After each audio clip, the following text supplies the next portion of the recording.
जय हिंद मेरे प्यारे दोस्तों। आज के हम लोग फिर से इस नए टॉपिक में देखने वाले हैं कि जोड़ेंगे कैसे कैपेसिटर को।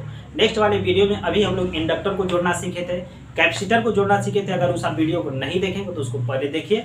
इसके बाद सेम आते हैं हम लोग कैपेसिटर को जोड़ेंगे कि कैपेसिटर कैसे उसका जोड़ा जाता है, सीरीज में कैसे जोड़ा जाता है, पैरेलल में कैसे जोड़ा जाता है। अगर कैपेसिटर का कोई आपसे इक्विवेलेंट सर्किट दे देता है तो अगर उसको दे दिए आप तो आप कैसे सॉल्व करेंगे। तो देखिए कैपेसिटर के लिए क्या होता है कि अगर एक दो इंसुलेटिंग मटेरियल को लेकर दो इंसुलेटिंग या दो कंडक्टिंग प्लेट के बीच में अगर कोई इंसुलेटिंग यहाँ पे भर देते हैं, C बराबर हो जाएगा एप्सिलॉन A/D।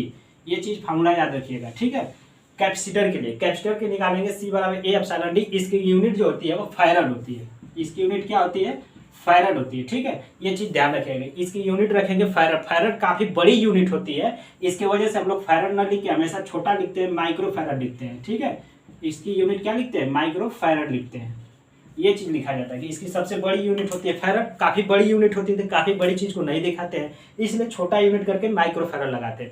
कैपेसिटर का ही दूसरा रूप कंडेंसर है कि जो आप घरों में देखे होंगे कि कंडेंसर जो होता है, अगर यहाँ से चीज देखिए, अगर यहाँ से कैपेसिटर के बीच में इंसुलेटिंग मटेरियल है, यानी डी क्या है? एरिंग ए प्लेट की एरिया है। एक डी ए जो क्या है यहाँ पे प्लेट की एरिया है। दो प्लेटों के बीच की जो दूरी है वह डी है। यहाँ से बीच की दूरी क्या है?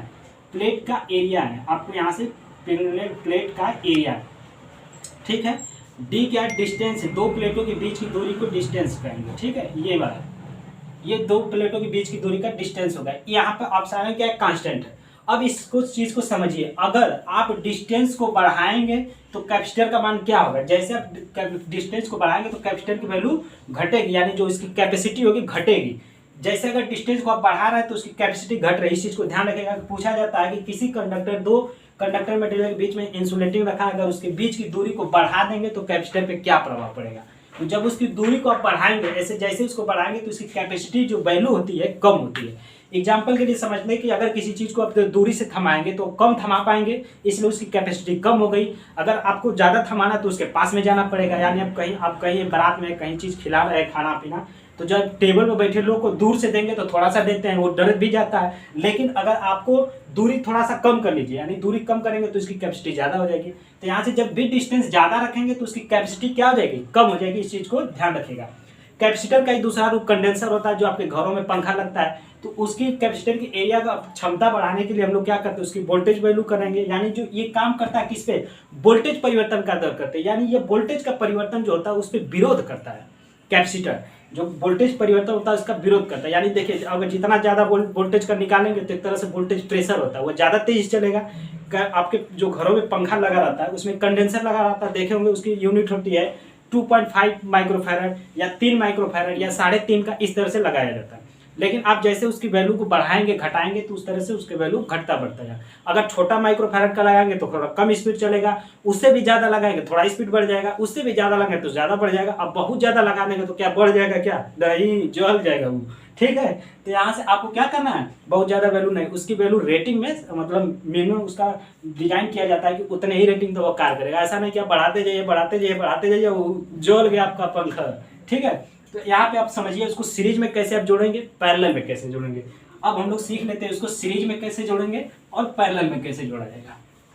देखिए, सीरीज में जोड़ने के लिए एक कैपेसिटर आप लीजिए, दूसरा कैपेसिटर लीजिए, तीसरा कैपेसिटर लीजिए और एक कैपेसिटर यहाँ से लीजिए, ठीक है। यहाँ से हो गया C1, C2, C3, C4।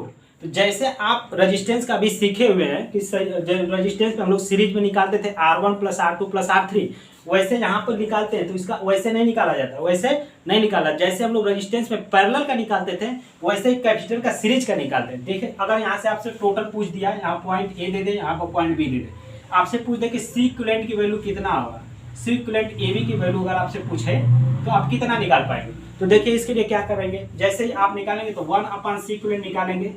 C equivalent करेंगे 1/C1 + 1/C2 + 1/C3 + 1/C4 dot dot dot, अगर जितना भी रहेगा वैसे हम लोग कर लेंगे। तो इस तरह से जब हम निकालते हैं तो ये इस कनेक्शन, इसको करेंगे कौन सा?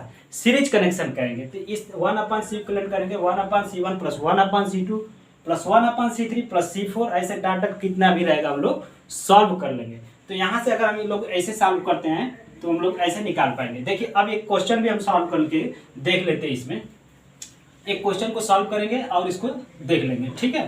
देखिए, जब यहाँ से क्वेश्चन को सॉल्व करेंगे, मान लीजिए यहाँ पे एक 3 माइक्रोफैरड का है, ये 4 माइक्रोफैरड का आपको दिया है और ये दूसरा 6 माइक्रोफैरड का दिया है। अगर आपसे पूछ दे कि टोटल सी इक्विवेलेंट जो होगा ए बी कितना होगा, तो आप कितना सॉल्व करेंगे? तो 1/C इक्विवेलेंट लगाएंगे, सी इक्विवेलेंट करेंगे तो 1/C1 करेंगे, तो माने 1/3 प्लस 1/4 करेंगे, 1/4 प्लस 1/6 करेंगे। जब 1/3, 1/4, 1/6 करेंगे तो तीनों को सॉल्व करने के लिए क्या करना पड़ेगा? आपको एलसीएम लेना पड़ेगा। एलसीएम लीजिए, कितना आएगा एलसीएम? यहाँ से 12 आ जाएगा, एलसीएम 12 आ गया, यानी 3 4 जा हो जाएगा, प्लस 4 3 जा हो जाएगा, प्लस 6 2 जा हो गया। कितना हो गया?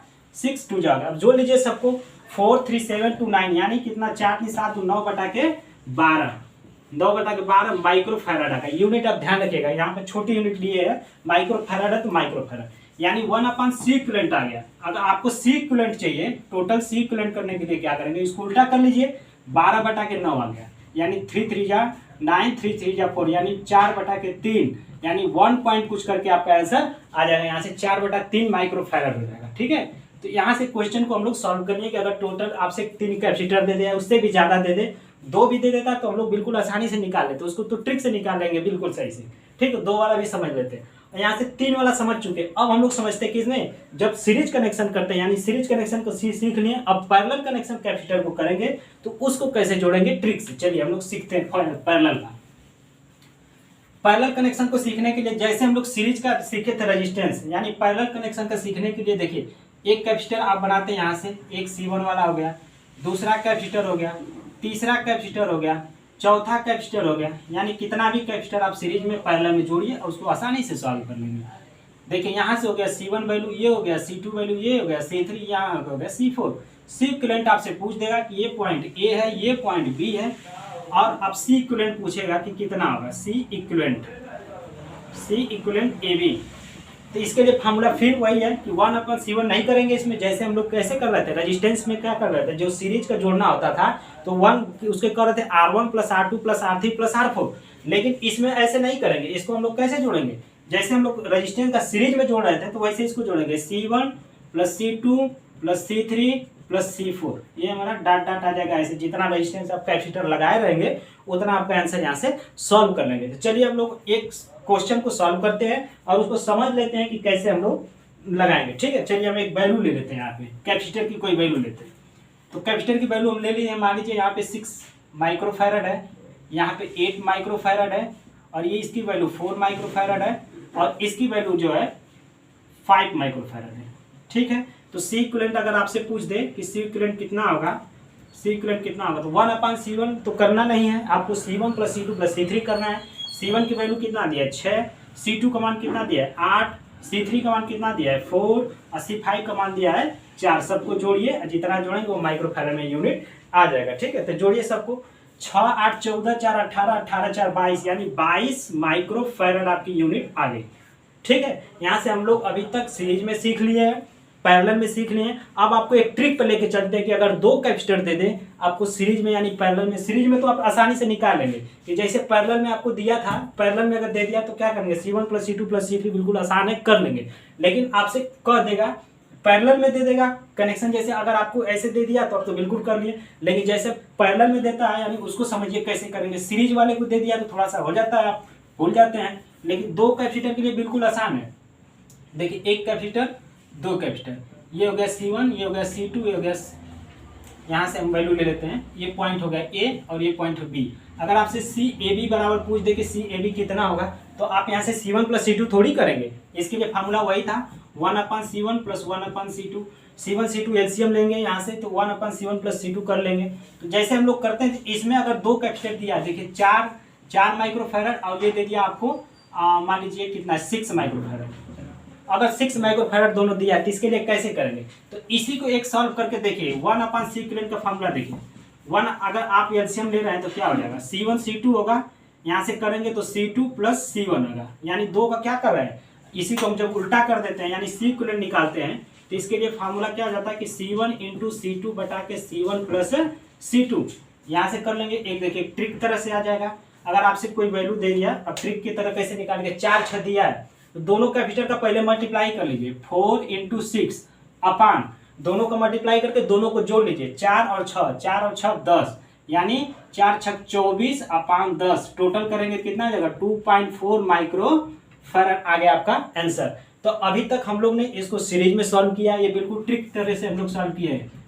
अगर 2 कैपेसिटर की वैल्यू दिया है तो आप यहाँ से बिल्कुल बता सकते हैं। तो देखिए यहाँ पे एक चीज आपको समझने की जरूरत है, 4 माइक्रो फैराड है, ठीक है, और यहाँ पे आपको 6 माइक्रो फैराड है। तो इसकी जो वैल्यू टोटल आई है देखिए 2.4 है, यानी जो सबसे कम मान वाला है 4 माइक्रो फैराड उससे भी कम वैल्यू आई है। तो इस चीज को ध्यान रखिएगा कि जब पहले आपको सीरीज में कैपेसिटर की वैल्यू होती है वह जितना कम मान वाला रहता है उससे भी कम मान का वैल्यू दे देता है, ठीक है। ये कभी कभी आपको ऑप्शन में भी पूछ देता है। तो अभी तक हम लोग ने इसको कैपेसिटर को जोड़ना सीख लिया है कि कैसे सीरीज में जोड़ते हैं, कैसे पैरेलल में जोड़ते हैं, धारा का परिवर्तन क्या करता है, करंट का परिवर्तन क्या करता है, उस चीज को हम लोग देख लिए हैं। चलिए दोस्तों, अगर वीडियो आपको अच्छा लगा तो जरूर से वीडियो को लाइक भी कर दीजिए, अपने दोस्तों के साथ शेयर करिए। मिलते हैं नेक्स्ट वीडियो में। जय हिंद।